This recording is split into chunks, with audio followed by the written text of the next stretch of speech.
드렸습니다. 하나님 이 예물이 쓰여지는 곳곳마다 하나님 나라가 임할 수 있도록 허락하시고 하나님의 소원들이 이루어질 수 있도록 허락하시며 이 시간도 하나님 우리가 말씀을 받을 때에 하나님의 소원을 붙잡는 시간 될 수 있도록 하나님께서 축복하여 주옵소서. 감사를 드립니다. 주 예수 그리스도 이름으로 기도합니다. 아멘.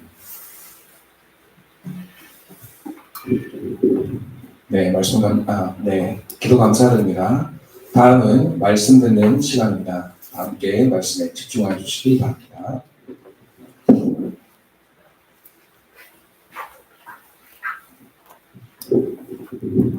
이사야서 6장 1절에서 13절까지입니다.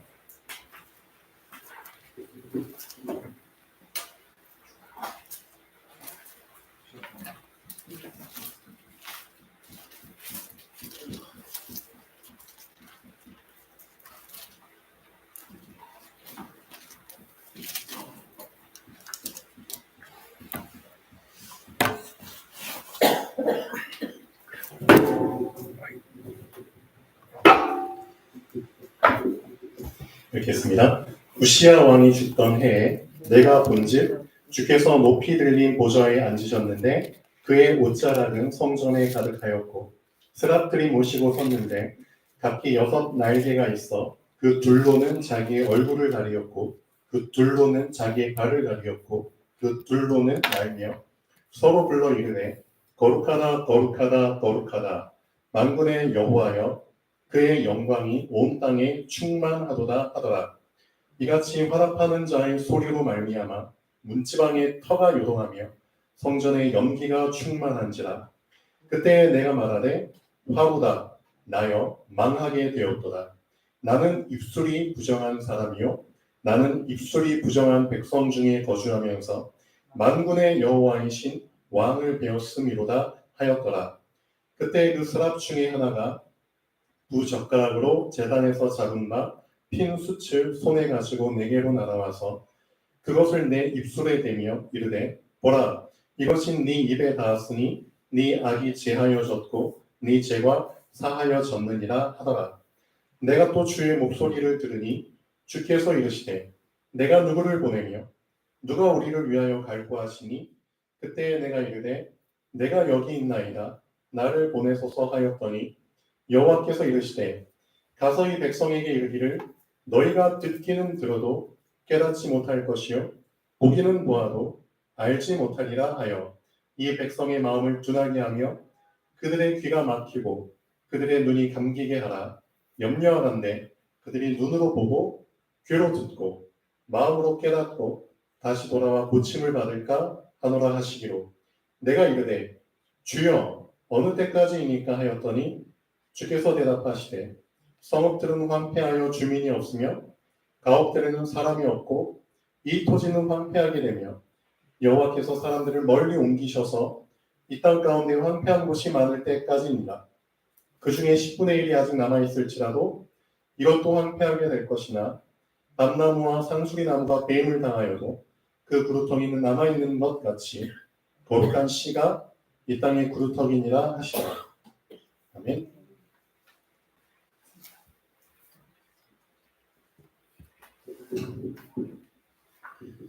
자, 렘넌트의 자체 절대 반대입니다. 자, 어제 류 목사님이 홍콩에 집회를 가셔서 거기서 이제 쭉 말씀을 주셨죠. 제일 첫 번째 하신 말씀이 뭐냐면은 렘넌트 여러분이 절대 반대입니다 라고 말씀하셨습니다. 여러분 자체가 절대 반대입니다. 그런 개념을 얘기해 주셨죠. 그렇다면은 질문을 해보셔야 됩니다. 내가 절대 망대? 진짜 내가 절대 망대가 되려면은 먼저 충족해야 될 조건이 있죠. 우리 자신을 절대 망대라고 말씀을 하고 계시는데 왜 우리는 자꾸만 흔들릴까요? 절대 망대는 절대 흔들릴 수가 없잖아요. 그렇죠? 절대 망대는 절대 무너질 수가 없거든요. 그래서 절대라는 단어를 붙이는데 우리 자체가 절대 망대라고 얘기를 하고 계시는데 왜 우리는 정반대의 상태 속에 자꾸 지내야만 될까요? 선결 조건이 있습니다. 내가 절대 망대가 되려면 하나님이 나에게 절대자가 되셔야 됩니다. 그게 선결 조건입니다. 하나님이 나에게 절대자가 안 되셨기 때문에 내가 절대 망대가 될 수가 없는 겁니다. 그거는 상식적으로 당연한 거거든요. 내가 하나님을 절대자로 믿지 않고 있는데 하나님을 절대자로 모시고 있지 않는데 어떻게 내가 절대자로 절대 망대로 설 수 있겠습니까? 말이 안 되거든요. 그래서 이 부분을 먼저 점검을 하셔야 되는 겁니다. 하나님이 나의 절대자가 먼저 되셔야 되는 겁니다. 맞나요, 틀리나요? 그렇죠. 그게 맞죠.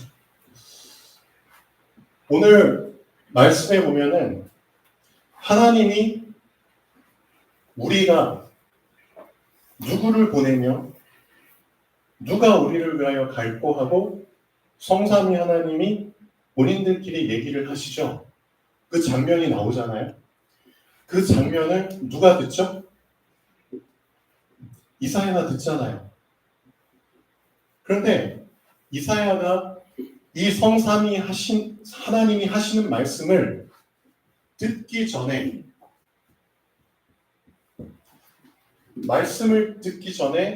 먼저 이사야에게 되어진 일이 있습니다. 먼저 되어진 부분이 있습니다. 그게 뭘까요? 이사야에 뭐가 사하여졌다고 했죠? 맞습니다. 예. 이 작업이 나에게 먼저 있어야 되는 겁니다. 이사야의 죄가 사해질 수 있도록 그 작업이 먼저 있었죠. 나는 부정한 백성 중에 있고 나는 부정한 입술을 가지고 부정한 말을 하는 사람인데 그런 부정한 사람이 하나님을 뵈버렸네? 만나버렸네? 나 어떡하지? 나 죽을 것 같아. 그래서 스랍 천사 중에 한 명이 와가지고 어떻게 했죠? 하늘에서 핀 숯, 그렇죠? 그 숯덩이를 가져다가 이사야 입에 댔잖아요. 그렇게 하면서 그 스랍이 뭐라고 얘기하죠? 이제 이것이 너 입에 닿았기 때문에 네 악이 제하여졌고 네 죄가 사함을 받았습니다. 이겁니다. 하나님의 말씀이 나에게 정말 들려져야 되거든요. 근데 하나님의 말씀이 나에게 정말 들려지려면 먼저 죄에 대한 부분이 해결이 돼야 되는 겁니다. 죄로 인해서 우리의 눈이 가렸다고 성경은 말하고 있죠. 죄로 인해서 우리 귀가 막혔다고 성경은 얘기하고 있죠. 그렇습니다. 실질적으로 우리에게 있는 보이지 않는 죄에 대한 부분이 해결이 되지 않으면 하나님이 말씀을 하셔도 들을 수가 없는 겁니다. 그렇죠? 알 수도 없고 깨달을 수도 없는 겁니다. 그러니까 성경에 하나님께서 이사야에게 뭐라고 말씀하시죠? 너는 가서 이 백성에게 이르기를 뭐라고 말씀하시나요? 너희가 듣기는 들었는데도 듣지 못할 거야. 보기는 보았는데도 보지 못하고, 그렇죠? 깨닫지 못할 거야. 라고 말씀을 주십니다. 그 이유가 뭐죠? 그들의 죄 때문입니다. 이 죄에 대한 부분이 해결되지 않으면 들어도 소용없고 보아도 소용없고 깨달을 수도 없는 겁니다. 그래서 이 죄에 대한 부분이 해결될 때까지 그 죄에 대한 대가로 그렇죠? 죄에 대한 그 값이 죄로 인해서 우리가 사실은 고통을 받고 재앙이 우리에게 임하고 그 값을 치르잖아요. 저 범죄자도 그 형기를 맞춰야 되는 것처럼 그래서 하나님께서 뭐라고 말씀하시죠? 그 죄값으로 말미암아 이스라엘 땅이 황폐하게 되고 그렇죠? 가옥 집들에 거하는 사람들이 없고 나무들이 다 잘려나가고 생계를 유지할 수단 자체가 터전이 없어져 버리고 10분의 1만 남아있다 할지라도 아직도 치를 죄값이 남아있는 거야. 맞잖아요. 이 10분의 1 자체도 다 잘려버려서 모든 죄값을 다 치르게 될 때. 그렇죠? 그러니까 우리의 모든 죄값을 형기를 다 마치게 될 때. 그때는 쉽게 말하면 남는 게 아무것도 없는 겁니다. 지금 다 잘려버렸기 때문에 이제 우리에게 남는 거는 하나도 없는 겁니다. 그 상태를 구루터기라고 하나님이 말씀하시죠. 그렇죠? 진짜 모든 죄값을 다 치르고 형기를 다 맞추는 그 구루터기 상태가 됐을 때 그때 하나님께서 뭘 하시겠다는 거죠? 거룩한 씨. 그렇죠. 거룩한 씨가 너에게 심겨질 거야. 무슨 말이죠? 하나님의 말씀이 네 속에서 다시 시작하실 거야. 그겁니다. 그래서 하나님이 이사야에게 하나님끼리 말씀하시는 것이 언제 들렸냐? 이사야도 자기의 죄에 대한 부분이 해결됐을 때, 악이 제하여지고, 그렇죠? 죄가 용서받았을 때 말씀이 들렸거든요. 그리고 하나님께서 어떻게 하실지 하나님의 계획이, 그렇죠? 하나님의 뜻이 들렸거든요.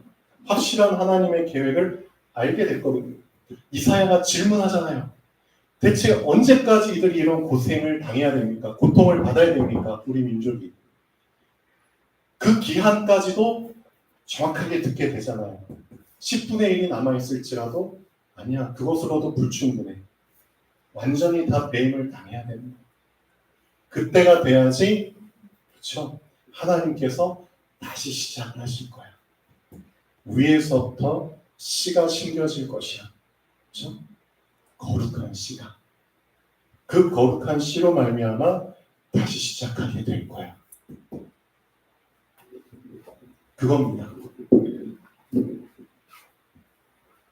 그래서 우리는 이 부분을 진짜 간과해서는 안 됩니다. 결국은 우리 자신에게 있는 뭐 때문에? 네. 죄 때문에 하나님의 말씀이 들리지 않는 겁니다. 그러면은 이 죄에 대한 부분을 한번 생각해 보셔야겠죠? 여러분 죄를 회개하면은 된다고 생각하죠?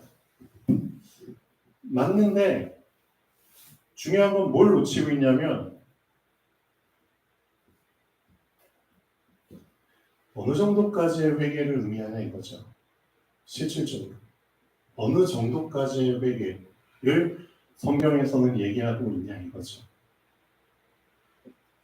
그래서 전에 말씀드린 것처럼 사도행전 2장 37절 한번 보실까요?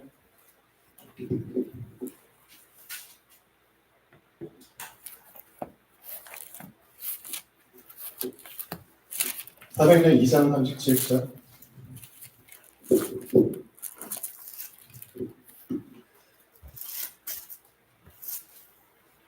하나님은 사도행전 2장 37절을 통해서 우리에게 뭘 말씀하고 계시냐? 그들이 이 말을 듣고 말 들었죠? 마음에 찔려 베드로와 다른 사도들에게 물어 이르되 형제들아 우리가 어찌할꼬? 그렇게 물어보고 있죠. 중요한 거. 분명히 말씀을 들었어요. 말씀이 선포됐죠. 베드로를 통해서. 그 말을 들었어요. 어느 정도까지 들린 거죠? 그 말씀이 마음에 찔릴 정도로 들린 거예요. 결국은 포인트는 그겁니다. 말씀이 나를 찔러야 되는 거예요. 말씀이 나를 찌른다는 표현이 말씀의 씨가 땅에 떨어져서 땅속을 뚫고 들어간다는 개념이에요. 그렇죠. 들어가야 되는 거예요. 찔러야 되잖아요. 찔러야지 그 속에 침투할 수 있거든요. 그래서 전에 말씀드린 것처럼 찌르다라는 뜻으로 영어로 prick이라는 단어를 쓰거든요. prick. 찌르다. 또 명사로 말하면은 주사. 그런데 전혀 다른 것 같은 의미가 여기 하나 더 포함이 되어 있거든요.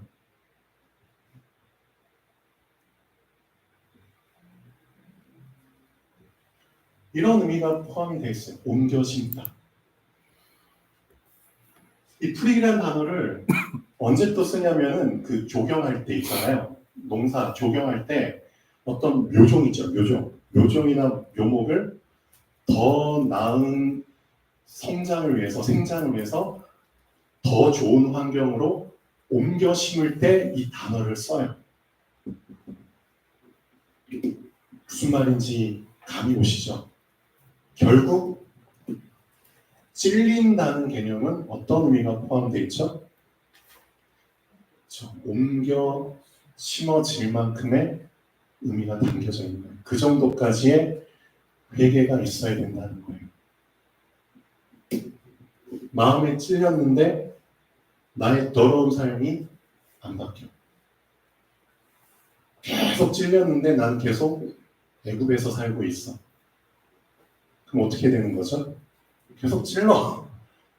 계속 어린 양 피 발라서, 그렇죠? 계속 문설주에 바르고 있는데 결국 나는 계속 그 집에 눌러 앉아버렸어.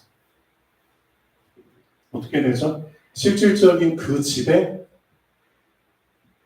소유권은 그 나라에 있잖아요. 애굽이에요. 애굽의 주소지가 있는 거예요.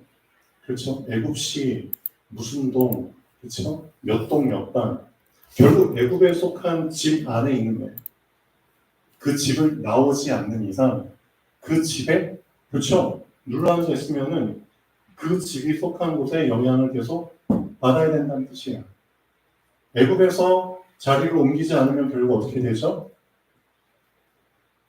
애굽의 영향을 계속 받고 살아야 되는 거예요. 그래서 하나님께서는 뭐라고 말씀하셨죠? 6월절 어린 양의 피를 바른 그날 어떤 자세로 준비하고 있으라고 했죠?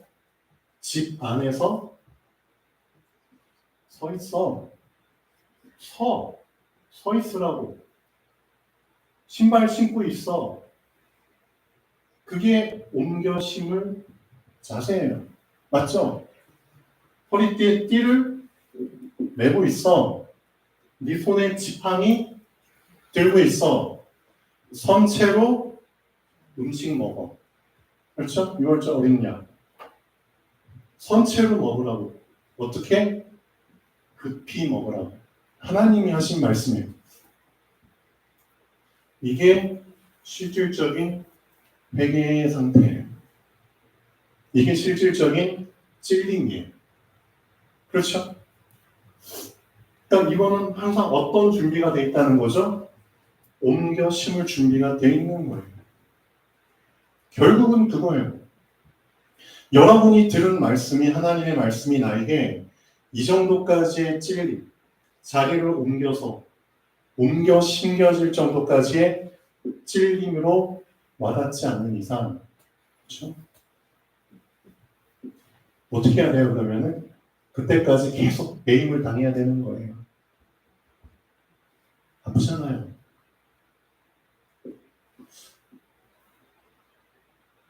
저 치과에 오면은 제가 이제 무슨 주사를 놓죠? 맞지. 네, 여러분 주사 저한테 맞아보신 분들이 많이 계시죠. 환자분들한테 주사를 놔요. 마취 주사를 놔요. 주사를 놓는데 마취가 안 돼. 마취가 안 돼.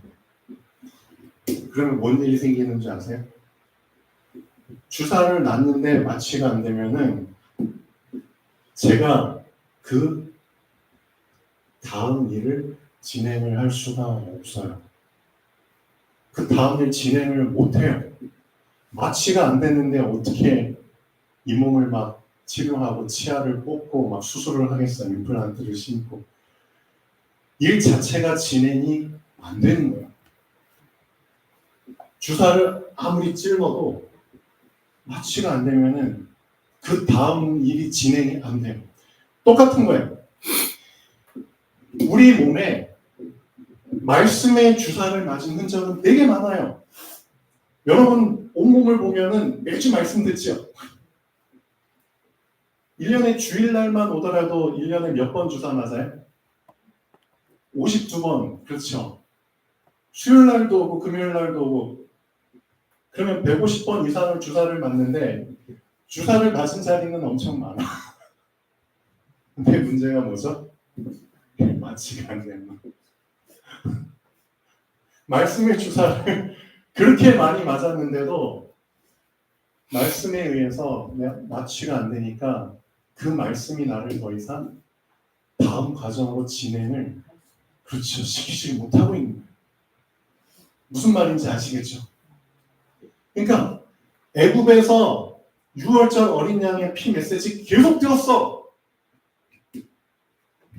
그러면은 진짜 마취가 됐다면은 6월절에 어린 양의 피로 말미암아 내가 진짜 피 발음을 받았다면 그 사람은 실제 그 다음 단계가 진행이 돼야 되잖아요. 그렇죠?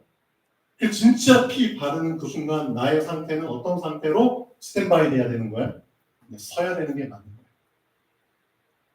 그래서 용사님 그 작시한 찬양 중에 일어나라, 시작하라. 일어나라, 걸으라. 일어나라, 뛰어라. 일어나라, 정복하라. 이게 순서거든요. 그렇죠? 말씀의 주사를 받으면은 그 다음 단계로 계속 진행이 되게 있어요. 되게 돼 있어요. 근데 맞은 흔적은 많은데 마취가 안 되니까 문제인 거죠. 실제로 그렇죠? 다 세팅하고 준비하고 있어. 그리고 나서 어떤 시간표가 오죠? 실제로 하나님께서 죄에 대한 부분을 심판을 하시잖아요. 죽음의 사자가 각 집을 돌아다니면서 다 장자들을 죽여버리잖아요. 그게 죄에 대한 심판이거든요. 그 심판, 그러니까 죄 문제에 대한 그렇죠? 대가를 치르는 거예요.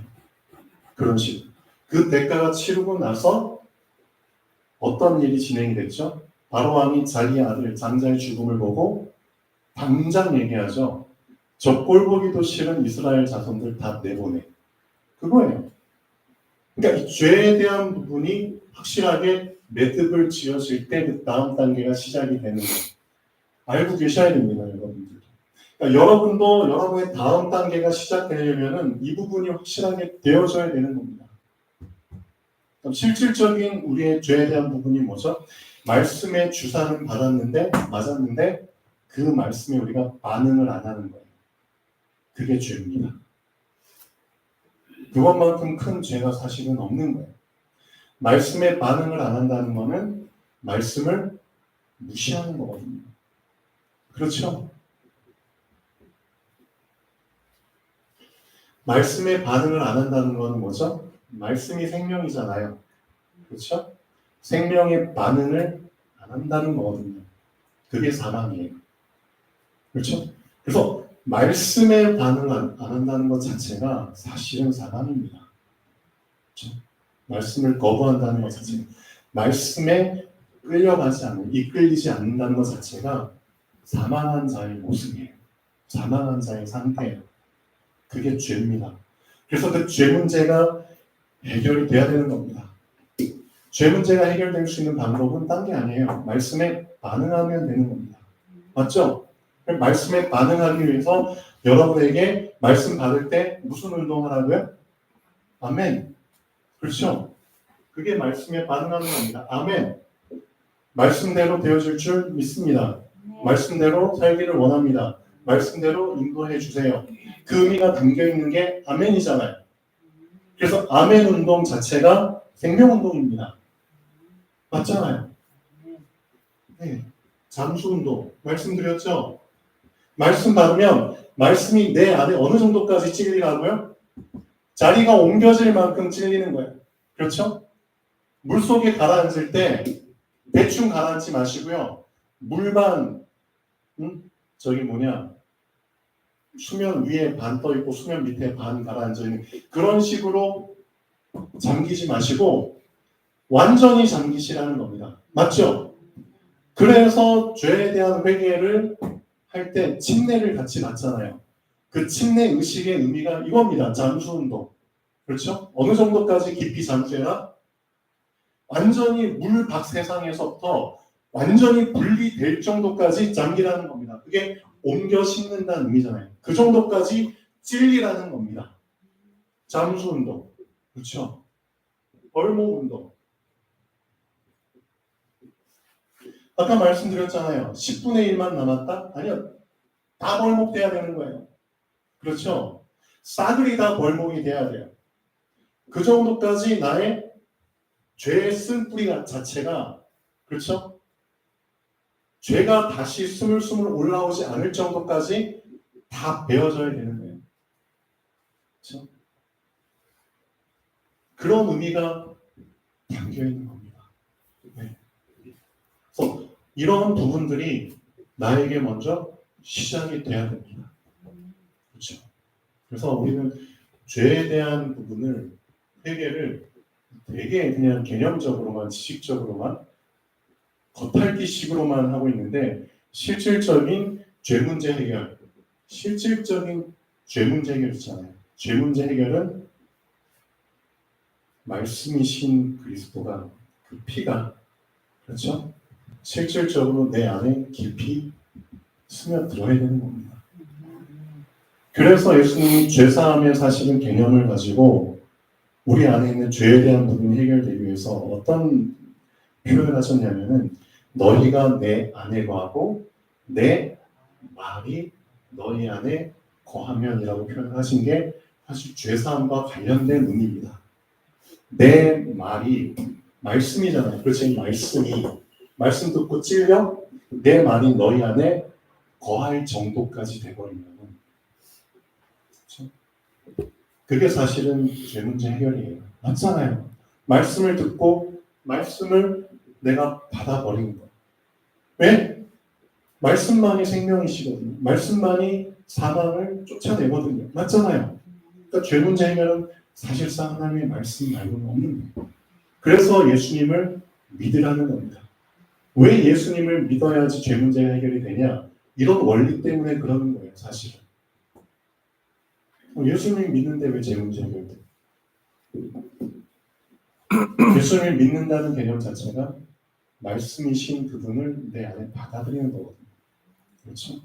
그 말씀이 내 안에서 거룩한 씨가 돼서 생명의 일을 하기 때문에 사망이 없어지는 겁니다.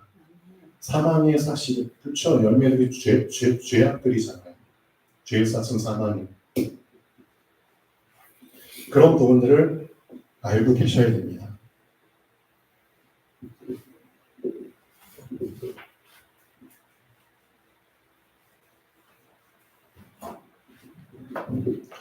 그래서 여러분이 어떤 부분을 이제는 알고 계셔야 되느냐? 10계명 중에서 1계명에서 4계명까지 하나님과 나와의 사이에서 지켜야 될 계명들이거든요. 하나님과 나 사이에서. 근데 1계명부터 4계명까지의 특징이 있어요. 공통점이 있습니다. 그게 뭘까요? 죄에 대한 개념에서 한번 보십시오.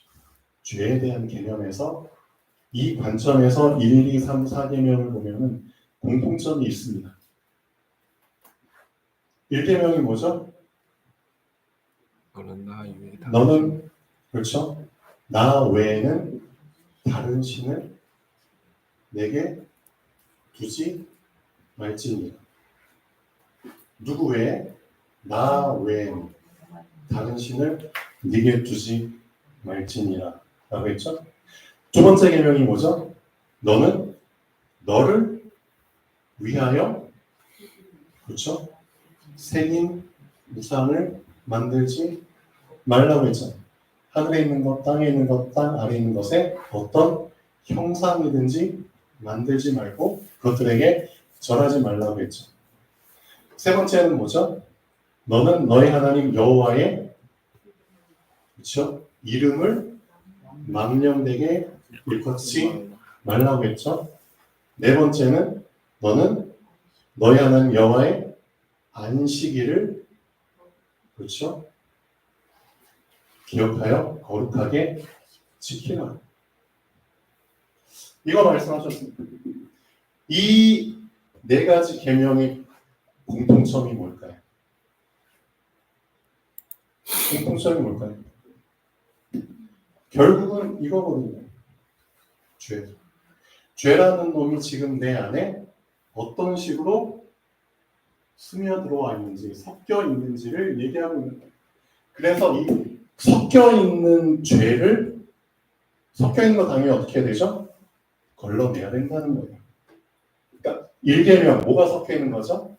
하나님 앞에 다른 신들이 섞여 있는 겁니다. 그거 솎아내라는 겁니다. 다른 신들 다 솎아내고 하나님만 있게 만들어. 그게 죄 문제 해결입니다. 어떻게 보면 섞인 것 자체가 지금 죄잖아요. 그렇죠? 두 번째, 뭐가 섞여 있는 거죠? 내가 섞여 있는 거야. 너를 위하여잖아요. 실질적으로 그래서 우리가 신앙생활을 할 때 엄밀하게 말하면은 나를 위해서 신앙생활하는 게 아닙니다.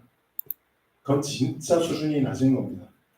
나를 위해서 하나님을 믿어버린다, 나를 위해서 신앙생활한다, 그 표현만 달랐을 뿐이지 나를 위하여 우상 섬기는 거하고 같은 수준입니다. 이해하셔야 됩니다. 근데 대부분의 사람들이 다 2번 섞여 있잖아요. 내가 섞여 있는 거예요. 나를 위해서, 섞여 있는 나를 위하여 실제로 우상은 만들지 않았지만 우상식으로 하나님을 섬기고 있는 거거든요. 이 섞여 있는 나를 빼내라는 겁니다. 결국은 우리는 누구를 위해서 창조됐죠? 하나님을 위해서 창조된 거예요.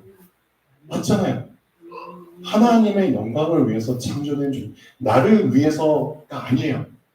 하나님을 찬양케 하기 위해서, 그렇죠? 하나님을 기쁘시게 하고 영광을 돌리게 하기 위해서 사실은 창조된 존재들이에요.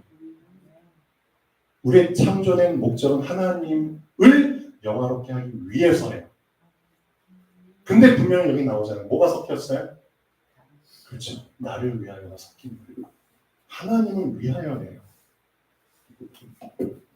이 섞인 거 빼내는 거예요. 이게 죄 문제 해결이에요. 사실. 그러니까 하나님께서 사실 십계명을 쭉 얘기하시면서 죄에 대한 부분, 이 섞여 있는 죄를 솎아낼 수 있는 그 계명들을 사실은 얘기하고 계시는 거예요. 그러니까 실질적으로 거룩하신 하나님을 우리가 만나지 못하는 이유는 그 거룩할 수 있는 조건, 그 죄 문제 해결이거든요. 이 부분이 해결이 안 됐기 때문에 사실 하나님과 우리 사이에 계속 막힌 방으로 소통이 안 되고 신앙생활이 안 되는 거예요. 세 번째, 여호와 이름을 망령되이 일컫지 말라. 뭐가 섞여 있는 거죠? 여호와의 이름에 더러운 것들, 지저분한 다른 것들이 섞여버린 겁니다. 그래서 여호와 이름이 망령되게 일컬어지는 겁니다. 그렇죠? 더럽게 지저분하게 그런 식으로 여호와 이름이 일컬어진다. 그 이름 안에 그런 것들이 섞여버린 거잖아요. 그렇죠? 잡신 우상들과 같은 수준으로 그냥 여호와 이름이 막 짓거려지고 그게 아니라니까요. 그러니까 이 이름 속에 섞여버린 이 지저분한 쓰레기 같은 것들을 빼내라는 겁니다. 어떻게 감히 하나님의 이름이 다른 이름들과 같이 같은 수준으로 동격으로 그렇죠? 그래서 유대인들은 여호와의 이름 딱 얘기할 때 우리가 어떻게 감히 하나님의 이름을 우리 입으로 불러? 근데 사실 그 중심은 정말 본받을 만합니다. 그래서 하나님의 이름을 감히 부를 수 없으니까 다른 이름으로 대체를 하잖아요. 아돈나이, 주라는 뜻으로 호칭을 하잖아요. 감히 여호와라는 이름을 못 부르니 왜 망령되이 일컬으면 안 되잖아요. 그런 중심이 우리 속에 있어야 되는 겁니다. 네 번째, 뭐가 섞인 거죠? 이 하나님의 날에 안식일을 기억하여 거룩하게 지키라고 했잖아요. 그 안식일이라는 그 거룩한 의미 안에 세상의 날들, 그렇죠? 세상에, 그렇죠? 그 날들이 섞여버린 거잖아요. 그래서 안식일에도 다른 날과 똑같이 지내는 사람들이 많거든요. 그러니까 지저분한 것들, 그런 것들이 다 들어와서 거룩함을 훼손시키잖아요. 그러니까 실질적으로 1계명부터 4계명까지의 공통점은 너 다 섞여 있잖아 지금. 응? 나 말고 다른 신이 들어와 버렸네. 다른 신 다 솎아내버려. 그렇죠? 나 말고 너를 위해 너가 들어와 있네. 너 빼내. 그렇죠? 내 이름 속에 다른 이름들이 들어와 있네. 그 다 빼내. 내 날 속에 다른 날들이 들어와 있네. 다 빼내. 실질적으로 10계명은 죄에 대한 부분 얘기하고 있는 거예요. 그렇죠? 그러니까 이 부분을 여러분이 실질적으로 다 단살이 정리를 할 때 이게 서는 겁니다. 망대가 안 서는 이유는 그렇죠? 이 부분이 해결이 안 됐기 때문이에요, 사실. 그렇죠. 그래서 절대 망대가 서기 위해서는 이 문제 해결이 우선이다. 그래서 하나님께서는 우리에게 이 문제 해결을 하시기 위해서 유일한 방법을 주셨다. 그게 바로 그리스도다. 그래서 우리가 그리스도 붙잡는 겁니다. 그리스도만이 죄 문제 해결하셨잖아요. 맞죠? 그리스도만이 이 죄를 계속 짓도록 만드는 사단 문제 해결했잖아요. 그렇죠? 그리스도만이 하나님 말고 내가 자꾸만 하나님처럼 되려고 하는 그런 부분들, 내가 자꾸만 나의 길을 만들어서 스스로 실패하려고 하는 그런 부분들을 해결해 주셨잖아요. 그리스도만이 길이 맞거든요.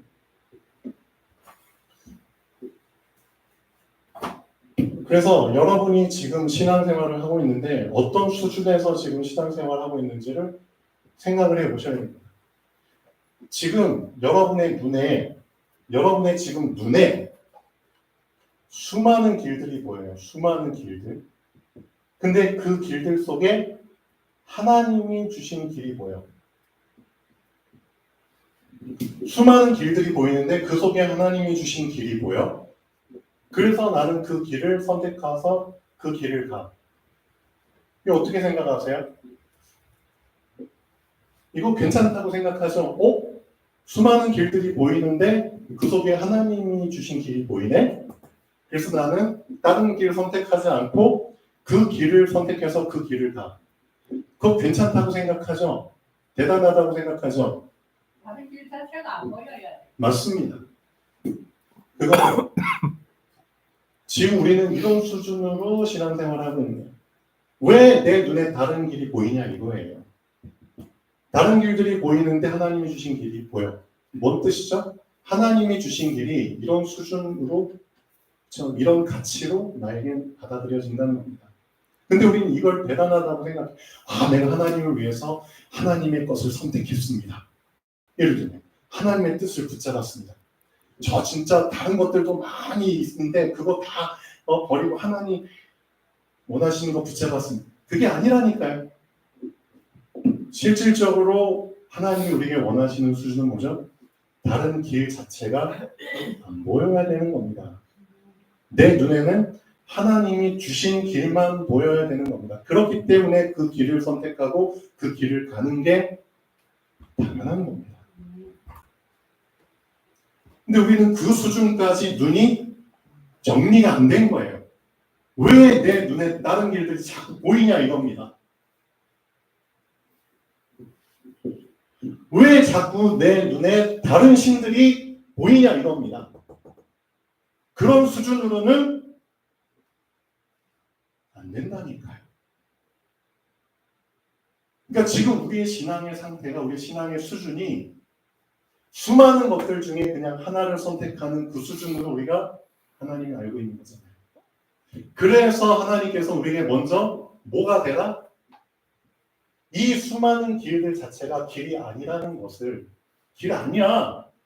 그렇죠? 그걸 볼 수 있는 눈이 열려야 된다는 거예요. 그게 오직의 의미입니다. 오직이라는 말은 다른 의미가 아니에요. 오직이라는 것 자체가 유일한 거잖아요. 다른 건 아무것도 없이 이거 하나잖아요. 이거 하나. 그래서 우리가 하나님을 이 오직의 개념 속에서 하나님을 사랑할 수 있게 될 때 사실 실질적으로 하나님의 망대가 서게 되는 겁니다.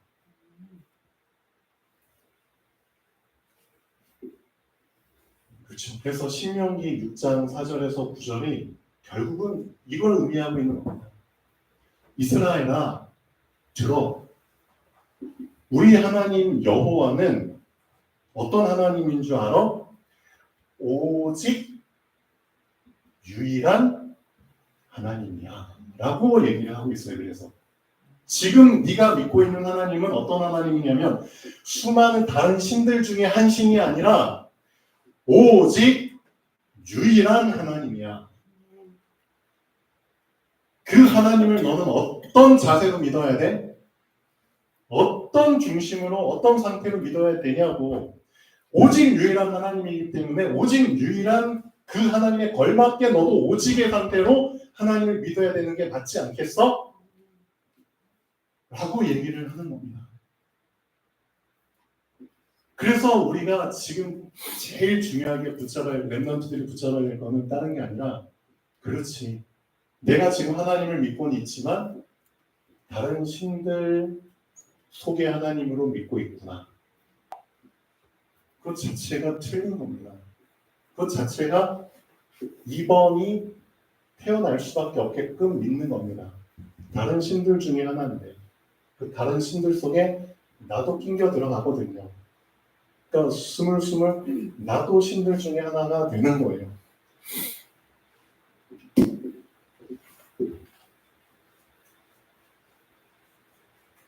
그래서 우리가 무너뜨려야 될 우상은 결국은 두 가지입니다. 결국 두 가지. 어제 박수경 집사님이 잠깐 이제 우리 땅을 샀는데 그 땅에 꿈을 꿨나 봐요. 세 가지 뜰을 위한 이제 꿈을 꾸셨는데 그런 꿈을 꿨다는 것 자체가 관심이 없으면 꿈 안 꾸잖아요. 이 집사님이 그래도 마음에 계속 세 가지 뜰을 품고 계시니까 우리 교회에서 이제 앞으로 그 땅에서 할 부분들을 계속 마음에 품고 기도하시니까 그런 꿈을 꾸시겠죠. 근데 꿈속에서 그 땅에 갔는데 그 땅 앞에 엄청나게 큰 두 개의 우상이 있는데 우상이 갑자기 확 무너지더래요. 두 개의 우상이 엄청나게 큰 우상이 서 있는데 확 무너지더래요. 도대체 두 가지 우상이 뭘 의미할까? 결국은 그거거든요. 이 세 가지 뜰에서 우리가 두 가지 우상을 무너뜨려야 되는 건데 결국 이 세 가지 뜰, 이방인의 뜰, 기도의 뜰, 아이들의 뜰 속에서 우리가 해야 되는 두 가지는 뭐냐? 여기에 결국 두 종류의 사람들이 오거든요. 어떤 사람들이 오죠? 불신자가 와요. 그렇죠? 또 누가 오죠? 신자가 와요. 그렇죠? 불신자에게 있는 우상이 있고요. 신자에게도 우상이 있거든요. 그거 무너뜨리라는 거죠, 사실은. 불신자는 보이는 우상이에요. 육에 속한 자들이기 때문에 보이는 거에 감상하잖아요. 그래서 새긴 우상을 만들거든요. 어떻게 보면. 그래서 불신자들의 무슨 문제? 보이는 우상을 무너뜨려 줘야 되는 게 실질적으로 이 세 가지 틀에서 해야 되는 역할이에요. 그럼 신자들은 겉으로는 하나님 믿잖아요. 그러니까 보이는 우상을 노골적으로 만들 수가 없죠. 하나님을 믿는데. 근데 이들 안에는 뭐가 있죠? 보이지 않는 우상이 있는 거예요. 그러니까 실제로 신자들 속에 하나님 말고 다 딴 주머니에 차고 있거든요. 보이지 않게. 그건 무너뜨리라는 거예요. 신자의 우상, 불신자의 우상. 종류는 달라요. 불신자는 보이는 우상, 신자는 보이지 않는 우상. 두 개를 무너뜨리라는 거죠. 섞여 있는 것들. 그래서 이 일은 누가 할 수 있죠? 확실하게 그리스도로 말미암아 이 죄라는 부분이 해결된 사람, 절대 만대가 정말 선 사람이 우상들을 무너뜨리는 일을 할 수 있겠죠. 그래서 여러분은 말씀을 받을 때 어느 정도까지 받아야 된다? 옮겨 심겨질 수밖에 없는 상태가 될 정도로 말씀이 여러분에게 찔림으로 깊이 스며들어야 되는 겁니다. 그렇죠? 그것만이 나의 죄에 대한 부분이 좀 해결되는 부분입니다.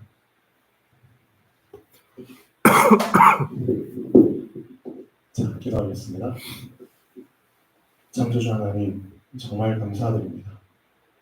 내 안에 하나님의 절대 만대가 설 수 있도록 하나님의 말씀이 나에게 깊이 스며들기를 원합니다. 말씀에 찔림이 있게 하여 주시옵소서. 주 예수 그리스도 이름으로 기도합니다. 아멘. 그럼 마치겠습니다.